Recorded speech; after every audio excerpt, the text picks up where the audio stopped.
दोस्तों, आज हम लोग इंग्लिश स्टार्ट कर रहे हैं और ये जो इंग्लिश हम लोग पढ़ेंगे ये क्लास 12th यानी इंटर के एग्ज़ाम को मद्देनज़र रखते हुए उस एग्ज़ाम के अनुसार हम लोग तैयारी करेंगे। हम लोग उतना ही पढ़ेंगे जितना कि इंटर के एग्ज़ाम में पूछा जाता है। सबसे पहले तो हम लोग समझेंगे कि इंग्लिश होता क्या है, हम लोग इंग्लिश को पढ़ते क्यों हैं। तो इंग्लिश सिंपल सा एक भाषा है, जिससे हिंदी एक भाषा है, बांग्ला एक भाषा है, गुजराती एक भाषा है, मराठी भाषा है, उसी तरह इंग्लिश भी एक भाषा है। इंग्लिश को अगर ज़्यादा सीरियस ले लीजिएगा तो इंग्लिश से डर लगता है। बहुत लड़कों को इंग्लिश से डर लगता है, लेकिन डरने की ज़रूरत नहीं है। इंग्लिश बहुत ही सिंपल चीज़ है, बहुत ही सिंपल सा एक लैंग्वेज है, ठीक है, भाषा है। ये बहुत ही आपके सिलेबस का एक छोटा सा हिस्सा है जो आपको पढ़ना है। इसको सिर्फ एग्ज़ाम के लिए, आपको एग्ज़ाम में पास करने के लिए पढ़ना है। आपको उतना इंग्लिश नहीं पढ़ना है जितना कि आप अंग्रेज बन जाइए। आपको अंग्रेज यहाँ नहीं बनना है, सिर्फ आपको एग्ज़ाम में अच्छा नंबर लाना है। तो अच्छा नंबर लाने के लिए इंग्लिश को आप उतना ही पढ़िए जितना आपको ज़रूरत है, ठीक है। तो ठीक है, कोई भी भाषा अगर आप सीखना चाहते हैं, आप हिंदी बोल रहे हैं, हिंदी कैसे बोल रहे हैं? क्योंकि आप हिंदी के माहौल में रहते हैं, आप उस माहौल में रहते हैं जहाँ के अधिकतर लोग हिंदी बोलते हैं। इसी तरह आप अगर इंग्लिश के माहौल में रहेंगे जहाँ के अधिकतर लोग इंग्लिश बोलते हैं, तो आप इंग्लिश बोलना खुद सीख जाएंगे। आपको इंग्लिश सीखने की ज़रूरत नहीं पड़ेगी। अगर आप बंगाल जाइएगा तो आप वहाँ कुछ दिन रहते रहते आप खुद बांग्ला सीख जाइएगा, क्योंकि आप उस माहौल में ढल जाते हैं। तो आप जिस माहौल में रहिएगा वैसा ही आप ढल जाते हैं। कहता जैसी संगत वैसी रंगत। तो इंग्लिश सीखने के लिए आपको ज़्यादा परेशान होने की ज़रूरत नहीं है, और हाँ, इंग्लिश से डरना भी नहीं है, जो लड़कों को आगे बढ़ने से रोकता है। हर स्टूडेंट इंग्लिश के डर से ही पीछे हट जाता है। तो इंग्लिश से डरना नहीं है। अगर आप किसी चीज़ से डरते हैं तो वो आपको और ज़्यादा डराएगा। इसलिए अच्छा कि उससे डरने से अच्छा है उससे लड़ना सीखें, ठीक है। तो इंग्लिश से डरने की ज़रूरत नहीं है। अगर आप इंग्लिश से डरोगे तो इंग्लिश आपको उतना ही डराएगा। इससे अच्छा कि उससे लड़ने की कोशिश करो। जिस चीज़ से आपको डर लगता है उसी चीज़ को ज़्यादा करने की कोशिश कीजिए, ठीक है। तो चलिए हम लोग इंग्लिश का एक छोटा सा टॉपिक देखते हैं, टेंस। टेंस के बारे में हम लोग शुरू कर रहे हैं, फिर धीरे धीरे वॉइस, नरेशन, प्रीपोजिशन पढ़ेंगे आगे। सिर्फ क्लास 12th में जो जो चीज़ पूछी जाती है उसी चीज़ को हम लोग यहाँ देखने वाले हैं। तो चलिए टेंस शुरू करते हैं। टेंस क्या है? टेंस का मतलब होता है काल। टेंस एक लैटिन भाषा से निकला हुआ छोटा सा शब्द है जिसका मतलब होता है टाइम। टेम्पस से निकला है ये शब्द टाइम, और टाइम जिसे हम लोग पढ़ते हैं टेंस, ठीक है। टेंस और टाइम दोनों दो अलग चीज़ है। काल और समय ये अलग चीज़ है। काल, तो चलिए हम लोग टेंस शुरू करते हैं। तो टेंस 3 प्रकार के होते हैं। टेंस 3 प्रकार के होते हैं। पहला होता है पास्ट टेंस। पास्ट टेंस जिसको हम लोग भूतकाल कहते हैं। फिर होता है प्रेजेंट टेंस जिसको हम लोग वर्तमान काल कहते हैं, और फिर होता है फ्यूचर टेंस जिसको हम लोग भविष्य काल कहते हैं। टेंस 3 प्रकार के होते हैं। पहला पास्ट टेंस, प्रेजेंट टेंस और फ्यूचर टेंस। ये तीनों आपके समय को दर्शाता है। पास्ट टेंस का मतलब होता है भूतकाल, इसका मतलब होता है भूतकाल। भूतकाल का मतलब हुआ कि आपने पीछे जो भी कुछ किया। जैसे मैं अगर आपको एग्जांपल दें तो आप कहोगे, जैसे एग्जांपल है कि राम बाजार गया था। राम बाजार गया था, यह पास्ट टेंस का एक सेंटेंस है। ये पास्ट टेंस का एक वाक्य, भूतकाल का एक वाक्य है कि राम बाजार गया था।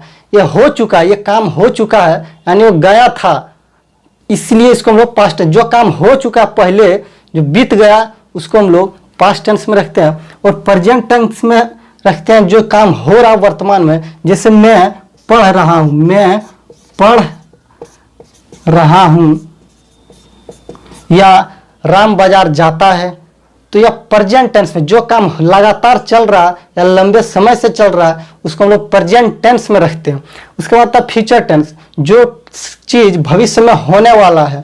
जैसे राम बाजार जाएगा, हो सकता नहीं भी जाएगा, संभावना को दर्शाता है, भविष्य की चीज को बताता है।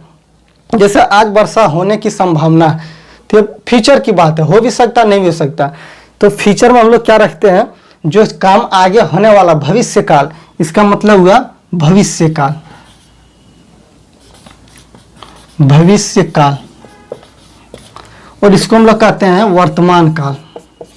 प्रेजेंट टेंस को वर्तमान काल, फ्यूचर टेंस को भविष्य काल और पास्ट टेंस को भूतकाल। ठीक है।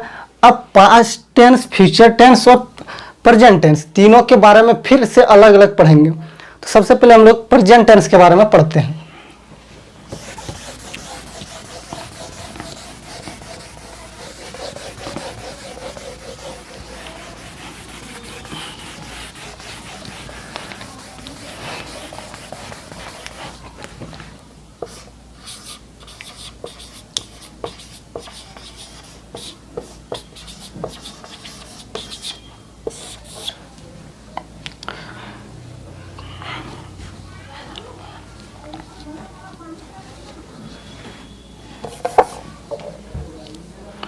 सबसे पहले पढ़ते हैं प्रेजेंट टेंस। प्रेजेंट टेंस क्या होता है, जो काम वर्तमान में चल रहा है। टेंस दर्शाता क्या, किसी भी काम के समय को दर्शाता है, कौन सा काम आप किस समय में किए थे या कर रहे हैं या कीजिएगा। ये तीन चीज याद रखिएगा। ये क्रिया के समय को दर्शाता है, वर्ब के समय को जो दर्शाता है उसे हम लोग टेंस कहते हैं। ठीक है। क्रिया क्या होता है, जो काम आप करते हैं उसे हम लोग क्रिया कहते हैं। जैसे कोई खा रहा तो खाना खा रहा, तो खाना वहाँ क्रिया हो गया। जैसे कोई जा रहा तो जाना वहाँ क्रिया हो गया। ठीक है। तो क्रिया के समय को, बस किस समय में कौन सा काम किया, पहले कर चुका या अभी कर रहा या आगे करेगा, ये तीनों चीज टेंस में ही आता है। तो हम लोग पहले प्रेजेंट टेंस पढ़ेंगे। ये प्रेजेंट टेंस को पहचानेंगे कैसे, कहता जिस हिंदी क्रिया के अंत में, क्रिया के अंत में, जिस हिंदी क्रिया के अंत में ता है, ते है, ती है, रहे हैं, चुका है, चुकी है या लंबे समय से कोई काम हो रहा है, तो उसको हम लोग प्रेजेंट टेंस कहते हैं। अब प्रेजेंट टेंस में हम लोग पढ़ेंगे इंडिफिनिट, प्रेजेंट इंडिफिनिट टेंस यानी सिंपल प्रेजेंट टेंस, फिर प्रेजेंट कंटिन्यूअस टेंस यानी इसको हम लोग कहते हैं प्रेजेंट इम्परफेक्ट टेंस, फिर प्रेजेंट परफेक्ट टेंस, फिर प्रेजेंट परफेक्ट कंटिन्यूअस टेंस। तो इसे करके हम लोग धीरे धीरे पढ़ते जाएंगे। पहले हम लोग पढ़ते हैं सिंपल प्रेजेंट टेंस। पहले हम लोग सिंपल प्रेजेंट टेंस पढ़ते हैं। सिंपल प्रेजेंट टेंस कहता है जिस हिंदी क्रिया के अंत में, जिस वाक्य के अंत में ता है, ते है, ती है, ता है, ते है, ती है, इसका पहचानने का अर्थ है कि अगर ता है, ते है या ती है, बस ये तीन चीज आपको याद रखना है।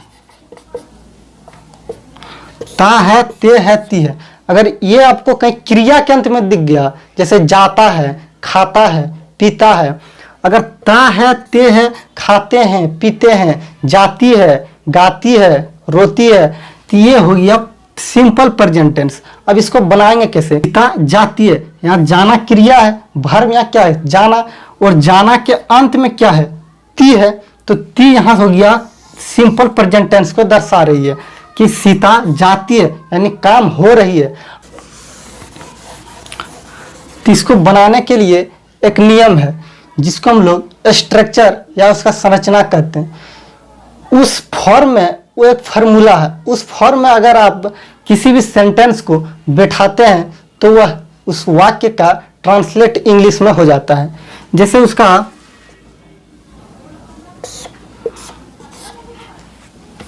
स्ट्रक्चर है सब्जेक्ट प्लस V1 या V5 प्लस ऑब्जेक्ट कॉम्प्लीमेंट्री। ये इसका फार्मूला है। क्या है, सब्जेक्ट प्लस V1 या V5 प्लस V5। ये V1 और V5 क्या है, ये है वर्ब यानी क्रिया को दर्शाता है। आप अगर टेंस पढ़ना चाहते हैं उससे पहले आपको वर्ब याद करना होगा। वर्ब में तीन प्रकार के वर्ब आपको याद करना, V1, V2, V3। V4 और V5 याद करना इजी है, लेकिन आपको V1, V2 और V3 ये तीन चीज याद होना चाहिए। तीन चीज अगर आपको याद है तो टेंस आसान है। तो तीन चीज याद कर लीजिए, V1, V2 और V3। V4 में सिर्फ ING लगता है और V5 में S या ES लगता है, उसको याद करना ईजी है, इसलिए V1 V2 V3 याद कर लीजिए। तो ये कहता है सब्जेक्ट प्लस V1 प्लस या V5 प्लस ऑब्जेक्ट कॉम्प्लीमेंट्री। ये है सिंपल प्रेजेंट का स्ट्रक्चर जो कि आपको याद रखना है, ठीक है। इसको बनाएंगे कैसे, जैसे कहें कि राम बाजार जाता है, राम बाजार जाता है, इसको हम लोग बैठाएंगे। सब्जेक्ट का मतलब होता है, सब्जेक्ट का मतलब होता है कर्ता, जो काम को कर रहा है, जो किसी काम को कर रहा है उसको हम लोग सब्जेक्ट कहते हैं। और वर्ब कहते हैं जो काम हो रहा है। और ऑब्जेक्ट होता है कर्म मतलब जो काम कर रहे हैं, ठीक है। और फिर सी मतलब कॉम्प्लीमेंट्री, जो भी कुछ बच जाता है। जैसे इसको बनाएंगे, सब्जेक्ट यहाँ कौन है, सब्जेक्ट मतलब जो काम को कर रहा है, काम कौन कर रहा है, राम कर रहा है, तो लिखेंगे राम। अब कहता है V1 या V5 लगाना है, तो हम लोग यहाँ V1 या V5 लगाने के लिए हम लोग यहाँ V5 लगाते हैं, ठीक है। ये भी आपको बताएंगे। Ram goes to market, Ram goes to market, subject Ram, V1 या V5 मतलब क्रिया, जो भी क्रिया हो रहा है, क्रिया क्या था, गोज मतलब जाना, जा रहा है, क्रिया जा रहा है। और फिर टू मार्केट, गोज के हमेशा टू लगता है। टू ये एक प्रीपोजिशन है जो आपको प्रीपोजिशन में आपको देखने को मिलेगा। अब टू प्रीपोजिशन में पढ़िएगा, इसलिए Ram goes to market. Market क्या है, जो भी कुछ बच गया ऑब्जेक्ट कॉम्प्लीमेंट्री, कहाँ जा रहा है, तो मार्केट जा रहा है, ठीक है। जैसे यहाँ है गीता आम खाती है, गीता आम खाती है, तो गीता यहाँ हो गया सब्जेक्ट का मतलब जो काम को कर रही है, काम कौन कर रही है, गीता, कर्ता कौन है यहाँ, गीता काम को कर रहे हैं, तो गीता हो गया क्या, सब्जेक्ट। तो यहाँ क्या लिखेंगे, गीता। और V1 या V5 लगाएंगे, इसका मतलब क्रिया, कि कौन सा काम कर रही है, खाने का काम कर रही है, खाने का ईट होता है, यहाँ लिखेंगे गीता ईट्स। अब क्या खा रही है, आम को खा रही है, तो ऑब्जेक्ट यहाँ क्या हो गया, आम, ऑब्जेक्ट क्या हो गया, आम, कर्म, क्या खा रही है, तो आम खा रही है, गीता ईट्स मैंगो, मैंगो हो गया, गीता ईट्स मैंगो, गीता आम खाती है, ठीक है। तो ये था इसका कुछ प्रारूप, ये सिंपल प्रेजेंट का एक छोटा सा, इसमें भी और फिर इसका नेगेटिव बनेगा। अब फिर इसका अगला स्ट्रक्चर कहता है कि सब्जेक्ट प्लस डू या डज, डू या डज प्लस नॉट, डू या डज प्लस नॉट, और फिर V1 plus object complementary. Subject plus do या डज इसमें से इसका हेल्पिंग वर्ब है, डू या डज सिंपल प्रेजेंट का हेल्पिंग वर्ब है, डू या डज, ठीक है। Plus not plus V1 plus object complement, ठीक। इसको कैसे बनाएंगे, अब डू कहाँ लगेगा, कहाँ डज लगेगा, डू या डज कहाँ लगेगा, डज लगेगा ही सी इट नेम। इसका मतलब हुआ जो ही रहे, अगर सब्जेक्ट ही रहे, सब्जेक्ट सी रहे, सब्जेक्ट इट रहे, या सब्जेक्ट में किसी का नाम रहे, काम करने वाला कोई भी हो, अगर सिंगुलर हो, काम करने वाला अगर कोई सिंगुलर हो, वहाँ हम लोग डज लगाएंगे। और जहाँ प्लूरल आ जाए, लेकिन आई और यू को छोड़कर, आई भी सिंगुलर है लेकिन आई में डू लगता है, यू में डू लगता है, आई यू वी या प्लूरल नंबर बहुवचन में कोई हो तो वहाँ हम लोग डू लगाते हैं, ठीक है। और सिंगुलर या ही सी इट नेम रहे, वहाँ हम लोग डज लगाते हैं। अब यहाँ है सीता स्कूल नहीं जाती है, तो सीता स्कूल नहीं जाती है नेगेटिव बनता है। पहले था कि सीता स्कूल जाती है, तो वहाँ हम लोग बनाते थे सब्जेक्ट प्लस V1 या V5 प्लस ऑब्जेक्ट कॉम्प्लीमेंट्री से। यहाँ सीता स्कूल जाती है, तो इसको हम लोग बना देते हैं Sita goes to school, simple बन जाता। लेकिन इसका नेगेटिव है कि सीता स्कूल नहीं जाती है, तो सीता स्कूल नहीं जाती है, इसका बनाएंगे हम लोग सब्जेक्ट कौन है, सीता, लिखेंगे सीता सीता। अब कहता है डू या डज, अब डू लगेगा कि डज लगेगा, तो यहाँ सीता है, सीता मतलब किसी का नाम है लड़की, और किसी का नाम रहने पर हम लोग डज लगाते हैं, तो लिखेंगे सीता डज नॉट, नहीं है तो लगाएंगे Sita does not go to school. ठीक है, क्या लिखा है, Sita does not go to school, Sita school नहीं जाती है, तो हम लोग लगाया सीता डू या डज, तो यहाँ डज लगा क्योंकि सीता किसी का नाम है। डज नॉट V1 मतलब गो, काम जो हो रहा है, क्रिया क्या हो रहा है, जाना, तो गो के बाद टू लगता है preposition. School, Sita does not go to school, Sita school नहीं जाती है। अब यहाँ अगला सेंटेंस है, मोहन आपको नहीं जानता है, मोहन आपको नहीं जानता है। ये सिंपल प्रेजेंट का सब रूल है। ये पहला रूल था आपका सब्जेक्ट प्लस V1 या V5 प्लस सब्जेक्ट, ये दूसरा रूल है, और फिर तीसरा, इस तरह इसका 6 रूल बनता है। अभी दूसरा रूल हम लोग पढ़ रहे हैं, रूल नंबर 2 है। ठीक है, कहता मोहन आपको नहीं जानता है, तो मोहन आपको नहीं जानता तो क्या होगा, मोहन सब्जेक्ट है तो लिखेंगे मोहन, मोहन डू या डज, यहाँ डज लिखा क्योंकि मोहन किसी का नाम है, तो लिखेंगे मोहन डज नॉट, जानता है, जानना का होता है नाव, लिखेंगे नाव, मोहन डज नॉट नाव। अब यहाँ अगर कर क्या बच गया आपको, मोहन डज नॉट नाव, यहाँ तक तो हो गया, लेकिन ऑब्जेक्ट क्या बच गया आपको, मोहन आपको नहीं जानता है, क्या होगा, Mohan does not now you. ठीक है, मोहन सब्जेक्ट था, सब्जेक्ट, डज ये हेल्पिंग वर्ब है, डू या डज हेल्पिंग वर्ब होता है, इसको हम लोग हेल्पिंग वर्ब कहते हैं, एच भी। ठीक है, इसके बाद नॉट नहीं, जानता जानने का नाव, और आपको तो यू। ठीक है, Mohan does not now you. अब यहाँ तीसरा रूल है, कहता डू या does plus subject plus V1 plus subject, इसका उपयोग कहाँ करेंगे।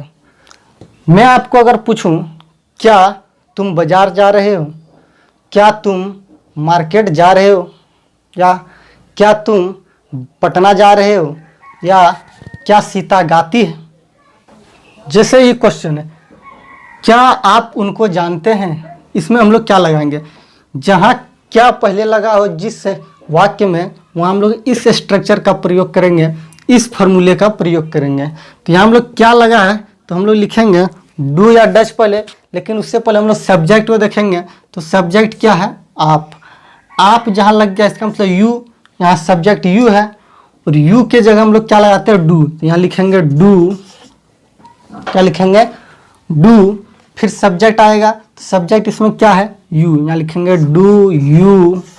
फिर कहता है कि सब्जेक्ट के बाद वर्ब लगाइए, तो वर्ब क्या है, जानना, तो यहाँ लिखेंगे do you now,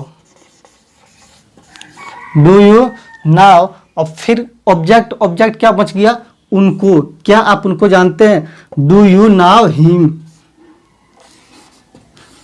do you now him, क्या आप उनको जानते हैं, डू यू नाउ हिम।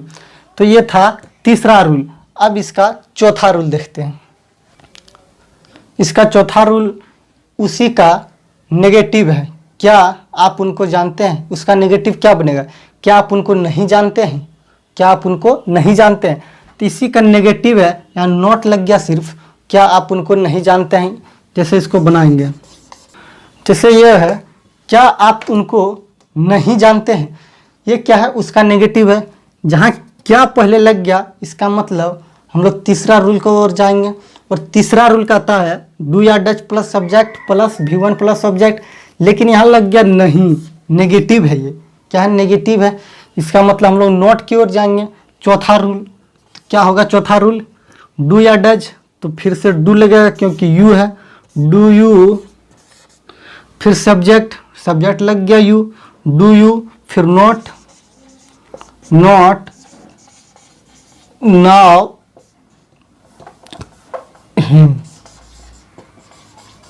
उनको कहता him, do you not know him. ये था इसका तीसरा रूल, ये इसका तीसरा नहीं, ये चौथा रूल था। ये था इसका चौथा rule. Do you not know him, do या does plus subject plus not plus V1 plus object complement. इसका पांचवा रूल कहता है कि WH का मतलब क्या हुआ? WH का मतलब जैसे वाट, वेयर, व्हेन, ये सब WH में आता है। WH में क्या क्या आता है? वाट, वेयर, व्हेन, हाउ, ये सब WHO का पार्ट है। ठीक है। वाई मतलब क्यों, वेयर मतलब कहाँ, वाट मतलब क्या, ये सब WHO का पार्ट है। अगर WH इसमें आता है तो हम लोग इस स्ट्रक्चर पर इसको WH कैसे आएगा, हम लोग जैसे पहला सेंटेंस लेते हैं, कहता आप कहाँ रहते हैं। WHO का मतलब है क्वेश्चन पूछ रहा कि आप कहाँ रहते हैं, आप कहाँ रहते हैं। तो इसको हम लोग कैसे बनाएंगे? वेयर लिखेंगे, वेयर। ठीक। फिर डू या डज, तो आप है, इसका मतलब डू लगेगा, वेयर डू। फिर सब्जेक्ट यू लगेगा, वेयर डू यू। V1 मतलब live, where do you live, आप कहाँ रहते हैं। ये इसका पांचवा रूल था। अब छठा रूल अगर बनाना है तो इसी को हम लोग इसका नेगेटिव बनाएंगे। इसका क्या करेंगे? नेगेटिव बनाएंगे।